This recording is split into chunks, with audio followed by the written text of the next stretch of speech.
오늘은 메리츠 금융지주에 대해서 다뤄보도록 하겠습니다. 메리츠 금융지주 질문 주셔서 최근에 주가가 좀 빠져서 물어보신 것 같아요. 주가가 고점 대비해서 12% 빠졌습니다. 그러나 작년도 10월쯤에 2만 원 정도 주가였거든요. 그때 대비해서 주가가 2.6배나 올라간 상태입니다. 장기적으로 메리츠 금융지주는 저는 아직까지 긍정적으로 보고 있는데요. 그 부분에 대해서는 지난 영상에서도 한번 설명을 드렸는데 한번 다시 설명을 드려보도록 하겠습니다. 일단 메리츠 금융지주의 장기적인 주가 패턴을 보면 주가가 꾸준히 우상향을 하고 있어요. 하지만 2022년도 그때 좀 고점 대비해서 많이 떨어졌거든요. 그때는 고금리 때문에 뭐 전반적으로 모든 주식들이 다 빠졌죠. 메리츠 금융지주도 같이 빠졌습니다. 하지만 주식 교환, 메리츠 증권이랑 메리츠 화재를 주식 교환을 했었죠. 그때 이후로 주가가 계속해서 폭등을 하고 있는 상태입니다. 저는 메리츠 금융지주가 앞으로 꾸준히 우상향을 할 수 있다고 생각을 하고 있어요. 장기적으로 메리츠 금융지주를 모아갈 겁니다. 이거는 저번 영상에서도 한번 말씀을 드렸어요. 이거는 메리츠 금융지주의 지배 구조인데 메리츠 금융지주 밑에 메리츠 화재 있고 메리츠 증권 있고 메리츠 자산운용 있고 메리츠 대체투자운용 있습니다. 메리츠 캐피탈도 있어요. 제가 최근에 지주사 관련돼서 영상을 올렸었죠. 삼성이랑 뭐 현대차 그리고 현대그룹, SK, LG 지주사 관련된 영상을 올리면서 진짜 현타가 왔습니다. 왜냐하면 삼성 밑에 삼성물산, 삼성 SDS, 삼성전기, 삼성전자, 삼성엔지니어링 전부 다 상장이 되어 있습니다. 현대차도 마찬가지예요. 현대모비스 상장되어 있죠. 현대글로비스 상장되어 있습니다. LG그룹은 진짜 심하죠. LG 지주사도 상장되어 있고 LG화학 상장되어 있고 LG에너지솔루션, LG이노텍, LG전자, LG생활건강 전부 다 상장되어 있습니다. SK도 말할 것도 없죠. 메리츠 금융지주는 메리츠 금융지주 딱 한 개만 상장이 되어 있어요. 원래 메리츠 화재랑 메리츠 증권이 상장되어 있었는데 전부 다 자회사화 시켰죠. 지분 교환을 올해 초쯤에 시행을 했습니다. 요것만 보더라도 메리츠 금융지주는 진짜 주주 환원을 잘하는 기업이고 요것만 보고 투자를 해도 괜찮다라는 생각을 하고 있어요. 메리츠 금융지주가 뭐 삼성이랑 현대차 요런 기업 같이 운영을 했다 그러면 메리츠 화재, 메리츠 증권, 메리츠 자산운용, 메리츠 대체투자운용, 메리츠 캐피탈 뭐 전부 다 상장을 시켰겠죠. 메리츠 금융지주, 지주사까지 상장을 시켰을 겁니다. 하지만 이 기업은 그러지 않습니다. 오히려 상장시켰던 기업을 상장 폐지시켰어요. 진짜 굉장히 대단한 기업이다. 이런 말씀을 일단 먼저 드리면서 시작을 하도록 할게요. 일단 메리츠 금융지주의 최근 주가가 떨어지게 된 원인은 요거를 보면 아실 것 같아요. 메리츠 금융지주는 앞서 보신 것처럼 메리츠 화재랑 메리츠 증권이 대표적인 자회사거든요. 이 두 기업의 실적에 따라서 메리츠 금융지주 실적도 같이 변합니다. 메리츠 증권은 증권사, 한국금융지주를 보면 될 것 같고 메리츠 화재는 손해보험이죠. DB 손해보험이랑 좀 비교를 해보면 될 것 같아요. 전반적으로 최근에 코스피, 코스닥, 나스닥이 전체적으로 다 조정을 받았죠. 한국금융지주랑 DB 손해보험도 같이 조정을 받았습니다. 아무래도 메리츠 금융지주도 어쩔 수 없이 같이 조정을 받겠죠. 한국금융지주는 올해 주가가 4% 오르는 상태이고 DB손해보험은 미쳤습니다. 40%나 오르고 있는 상태예요. 한국금융지주는 뭐 메리츠 증권이랑 마찬가지라고 생각을 하면 될 것 같은데 해외 부동산이랑 부동산 PF 리스크 요것 때문에 어쩔 수가 없어요. 그나마 배당주에 대한 기대감으로 최근에 불확실성에도 불구하고 주가가 많이 빠지고 있지 않은 거지. 메리츠 증권은 그래서 원래 개별 기업으로 상장이 되어 있었다 그러면 한국금융지주처럼 주가가 많이 오르진 못했을 거예요. 반면에 DB손해보험과 같은 손해보험사는 다르죠. 최근에 실적이 굉장히 잘 나오고 있습니다. 그리고 더군다나 배당주에 대한 매력도 굉장히 커요. 보통 손해보험사 같은 경우는 생명보험도 마찬가지예요. 금리가 오르면 보험사들은 수혜를 굉장히 많이 법니다. 왜냐하면 보험사들은 보험료를 받고 난 다음에 보험금을 언젠가는 줘야 될 수도 있잖아요. 이 보험료를 안정적으로 굴려야 됩니다. 보통은 장기 국채 쪽에 투자를 많이 해요. 근데 금리가 오르게 되면 장기 국채에 대한 수익률이 높아질 수밖에 없죠. 보통 보험사들은 이런 자산 수익률이랑 그리고 손해율을 가지고 좀 주가를 많이 계산을 하는 편입니다. 근데 손해율 같은 경우는 최근에는 조금씩 오르고 있어요. 그래서 이 부분은 조금 안 좋을 수 있긴 하지만 이 손해율이 오르더라도 자산 수익률이 워낙 많이 오르기 때문에 그리고 배당도 미쳤죠. 그래서 이런 점을 봤을 때 이런 모든 것을 상쇄하고 난 다음에도 손해보험사들은 좋을 수 있다. 그래서 메리츠 금융지주한테도 당연히 밑에 메리츠 화재가 있으니까 좋을 수가 있을 것 같아요. 하지만 최근에는 보험사들 내에서 좀 회계 기준이 바뀐다는 이야기가 있어요. 개리적 가정 가이드라인이 바뀐다는 이야기가 있어서 배당이 좀 축소될 수 있다. 이런 것 때문에 주가가 좀 빠지기도 했습니다. 그래서 메리츠 금융지주도 좀 그런 영향이 있는 것 같다라고 보시면 될 것 같아요. 하지만 장기적으로 봤을 때는 메리츠 금융주주 진짜 좋은 기업이라고 생각을 하고 있어요. 이 부분에 대해서 한번 말씀을 드려보도록 하겠습니다. 일단 메리츠 금융주주의 자본금 변동 추이를 보면 발행 주식 총수가 중요해요. 2019년도 말쯤에는 1억 4천만 주가 있었는데 2020년도 말에는 600만 주가 줄어들었죠. 그리고 21년도 말까지 유지가 되다가 22년도 말에 요게 또한 700만 주가 또 줄어들었습니다. 그러다가 올해 상반기 말쯤에는 갑자기 한 8천만 주가 늘어납니다. 메리츠 금융주주는 대개 자사주 소각을 많이 하거든요. 그러면 발행주식 총수가 줄어들어야 돼요. 근데 사실 지금 상반기 말에 이렇게 늘어난 거는 올해 초에 2월 1일이랑 4월 5일쯤에 메리츠 화재랑 메리츠 증권에 대해서 지분 교환을 했었습니다. 그래서 4,600만 주랑 3,600만 주 합치면 거의 한 8천만 주가 되겠네요. 8천만 주가 새롭게 신주로 발행이 됐었어요. 그래서 메리츠 화재랑 메리츠 증권 요 두 기업을 완전 자회사 시키기 위해서 이렇게 신주를 찍어냈던 거지 전혀 문제가 없었습니다. 오히려 이렇게 신주를 찍어내고 난 다음에 기존에 상장되어 있었던 화재랑 증권을 상장 폐지시켰다는 것은 오히려 굉장히 호재로 작용했었어요. 그때 이렇게 주가가 오르게 된 것도 맞거든요. 그래서 지금 이렇게 발행주식 총수가 늘어났지만 앞으로 자사주 소각을 계속하고 있기 때문에 내년도 이렇게 발행주식 총수를 보면 계속해서 줄어들 거예요. 굉장히 호재다 이렇게 생각을 하시면 될 것 같습니다.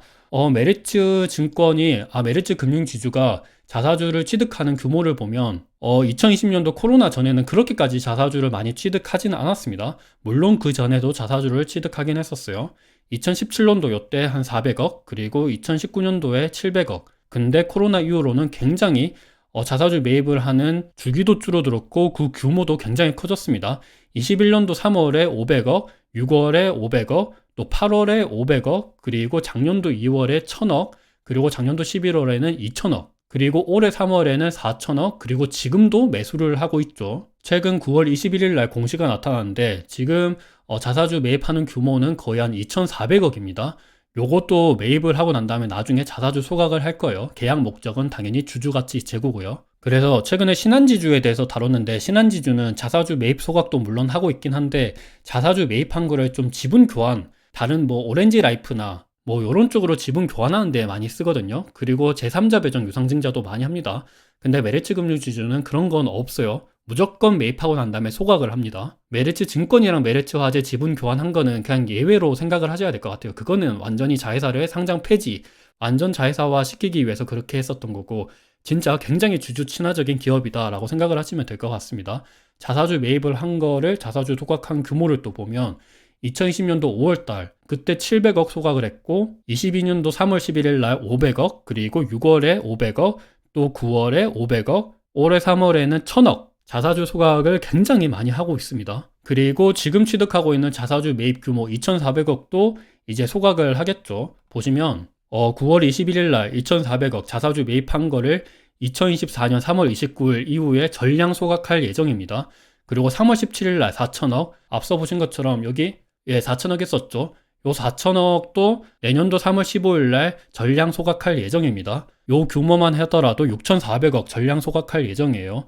6,400억이면 웬만한 중견기업 시가총액은 되거든요. 근데 요거를 전부 다 자사주 소각하는 데 쓴다는 거니까 굉장히 진짜 주주 친화적이다 이렇게 보시면 될 것 같아요. 그리고 이 6,400억이라는 규모가 어느 정도인지 잘 모르실 텐데 제가 뒤에서 조금 감이 잡히도록 한번 다시 말씀드려보도록 할게요. 그리고 또 보면 메리츠 금융지주는 2023년도 회계연도 주주환원 정책으로 총 6,400억 실행을 했으며 향후 추가적인 현금 배당을 통해서 올해 연결기준 당기순이익의 50%를 완료할 예정이라고 합니다. 그러니까 6,400억 뿐만이 아니라 올해 연결기준 당기순이익 50%를 추가적으로 또 주주환원에 쓴다고 해요. 그렇다면 올해 연결기준 당기순이익이 얼마냐 보면 올해 예상되는 증권사 컨센서스대로 보면 2조 2천억 정도가 당기순이익이에요. 근데 요거의 50%니까 1조 1천억이죠. 1조 1천억을 주주환원 정책에 쓰겠다. 근데 6,400억을 자사주 매입에 썼으니까 나머지 거의 한 4천억? 4,600억 정도를 배당이나 아니면 또 추가적으로 자사주 매입하는 데 쓰겠죠. 그래서 보면 여기 갑자기 주당 배당금이 2,600원으로 뜹니다. 자사주 매입도 많이 하고 있는데 이렇게 당기순이익이 계속 늘어나니까 요 규모만큼 또 배당도 주겠다는 거죠. 2,600원을 시가 배당률로 따져보면 거의 한 5% 정도가 나와요. 굉장히 자사주 매입 소각도 많이 하고 있고 배당도 많이 준다. 이 정도면 진짜 매력적인 기업이다 라고 생각을 하고 있습니다. 그리고 사실 메리츠 금융주주는 유통되는 물량도 별로 없어요. 지금 최대 주주가 47% 정도 가지고 있거든요. 그리고 국민연금이 7% 가지고 있습니다. 그리고 지금 가지고 있는 자사주가 8% 정도 돼요. 자사주를 제외하고 보더라도 53%, 54% 정도가 잠겨져 있는 물량이라는 거죠. 그래서 실제적으로 지금 유통 가능한 물량은 46% 정도밖에 안 됩니다. 근데 메리츠 금융주주의 지금 시가총액이 얼마냐면 10조 9,300억입니다. 그러면 46%면 거의 한 4조? 5조 정도밖에 안 되죠. 근데 이 4조, 5조 정도에서 자사주 소각을 얼마나 하냐 그러면 지금 가지고 있는 자사주가 1,600만 주가 있습니다. 요것도 나중에 소각을 하겠죠. 그리고 최근에 나타났었던 자기 주식 취득 4천억이랑 2,400억, 총 6,400억도 내년도 3월 이후에 전량 소각할 예정입니다. 6,400억이랑 그리고 지금 가지고 있는 1,600만 주. 사실 여기 4천억에 1,600만 주가 어느 정도 포함이 되어 있겠네요. 그래도 1,600만 주, 8% 지분에다가 2,500억 자사주를 또 소각을 한다 그러면 이 규모가 굉장히 크다. 거의 제가 봤을 때 시가총액 기준으로 한 1조 정도가 없어질 것 같아요. 근데 유통 물량이 5조 정도밖에 안 되니까 요 중에서 유통 물량 5조 중에서 1조가 없어진다는 거는 진짜 굉장히 미친 거죠. 가만히 있기만 해도 EPS랑 BPS는 그냥 올라갑니다. ROE도 그냥 올라가겠죠. 요것만 보더라도 메리츠 금융지주가 실적이 떨어지는 것만 아니라 그러면 그냥 내가 가지고 있는 일격권이 자연스럽게 올라가는 것만 보더라도 주가는 당연히 올라갈 수밖에 없다. 이렇게 생각을 해볼 수 있을 것 같아요.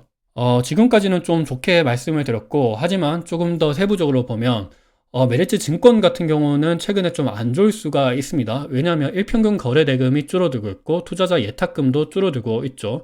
증권사들은 보통 수수료랑 이자 장사를 많이 하죠. 근데 사람들이 주식, 거래 대금도 줄어들고 있고 예탁금도 줄어들고 있다 그러면 당연히 증권사들한테는 안 좋습니다. 그리고 최근에 IPO 쪽도 많이 죽었죠. 그나마 2023년도 2분기 그리고 3분기 요때는 뭐 두산 로보틱스 그리고 밀리에서의 많은 기업들이 IPO 하면서 그나마 괜찮긴 했는데 2022년도, 21년도 대비해서는 확 줄어들었습니다. 그러다 보니까 IB 쪽도 수익이 안 좋을 수가 있겠죠. 그리고 더군다나 회사채 발행 금액도 많이 줄어들었고 또한 PF 대출채권, 유동화 증권, 뭐 ABCP 발행 금액 이런 것들도 많이 줄어들었죠. 부동산 PF가 안 좋다라는 겁니다. 그리고 증권사들은 뭐 다들 아시다시피 해외 부동산도 안 좋고 부동산 PF 안 좋죠. 그러다 보니까 충당금도 쌓고 상각 이슈도 있습니다. 그래서 메리츠 금융주도 주주 환원 정책은 진짜 강하긴 한데 이런 부분들은 한번 생각을 하셔서 투자를 하셔야 된다라고 말씀을 드리고 싶어요. 그리고 메리츠 금융주 밑에 메리츠 화재, 손해보험사죠. 손해보험사는 보면 최근에 손해율이 올라가고 있고 사업 비율도 올라가고 있습니다. 이거는 비용적인 측면이다 보니까 당연히 안 좋고요. 그리고 자동차 보험 쪽으로도 메리츠 화재는 지금 뭐 상장이 되어 있지 않다 보니까 이렇게 나타나 있지 않은데 다른 화재사랑 뭐 전반적으로 비슷할 거예요.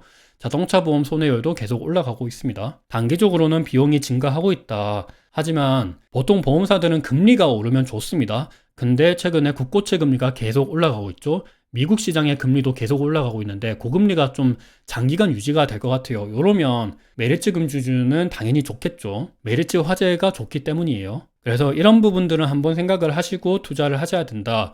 그래서 좀 세부적으로 보면 코스피는 별로 오르지 못했어요. 2022년도 10월 대비해서는요. 코스피는 1년 전 대비해서 거의 한 100에서 110 정도 올라갔으니까 한 10% 정도 올라갔네요. 근데 증권사는 한 15% 정도 올라간 것 같아요. 근데 보험사는 진짜 지금 미쳤습니다. 그래서 메리츠 금융주주는 최근에 메리츠 증권 쪽으로는 부동산 PF 리스크 그리고 해외 부동산 거래 대금이 좀 줄어들고 있고 IPO 시장이 좀 죽는다 이런 이슈가 있지만 메리츠 화재는 조금 더 좋은 모습을 보이고 있다. 하지만 계리적 가정 가이드라인 이런 것들이 변하면서 배당금이 어떻게 될지 모른다. 사실 이 배당금은 우리가 받는 게 아니고 메리츠 금융 지주사가 받는 거죠. 하지만 간접적으로 우리한테 영향이 있기 때문에 그런 부분들은 생각을 해보셔야 된다. 하지만 장기적으로 봤을 때는 진짜 주주환원 정책이 강하기 때문에 그런 것들을 생각했을 때는 메리츠 금융 지주 진짜 매력적이다라고 생각을 하고 있습니다. 그래서 오늘 영상은 여기서 마무리하도록 할게요. 어느 정도 도움이 되셨으면 좋을 것 같습니다.